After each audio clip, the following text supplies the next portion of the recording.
আসসালামু আলাইকুম। আশা করছি সবাই খুব ভালো আছেন।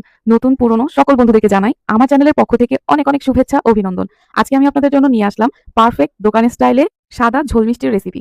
যেটা মুখে দিলে একদম মিলিয়ে যাবে আর এত তুলতুলে সফট হবে দোকানের মতো। কম বেশি সবার খুব পছন্দের এই মিষ্টিটা আজ আমি গরুর দুধে ছানা দিয়ে মিষ্টিটা বানাবো। বুঝতে পারছেন কতটা মজাদার হবে। তো কি উপকরণ লাগছে চলুন দেখে নিই। এখানে আমি 1.5 কেজি পরিমাণ দুধ দিয়ে 1.5 কাপ ছানা পেয়েছি। তো ছানাটা কিভাবে বানাতে হবে পারফেক্টলি এর আগে আমার অনেকগুলো মিষ্টি রেসিপিতে দেখানো আছে। চাইলে আপনারা চেক আউট করে নিতে পারেন। আমি লিংকটা ডেসক্রিপশন বক্সে দিয়ে দিব। এখানে হাতের তালু দিয়ে ভালোভাবে ছানাগুলোকে ম্যাশ করে নিতে হবে। আপনি যত ভালোভাবে হাতের তালু দিয়ে প্রেস করে ছানাটা মথবেন তত ভালো মিষ্টি হবে। আর নিয়ে নিয়েছি 1 চিমটি পরিমাণ বেকিং পাউডার। তো মাঝখানে একটু পানি দিয়ে বেকিং পাউডারটা গুলে নিলাম। এটা খুব ভালো একটা কার্যকারিতা দেয়। আপনারা চাইলে ট্রাই করে দেখতে পারেন।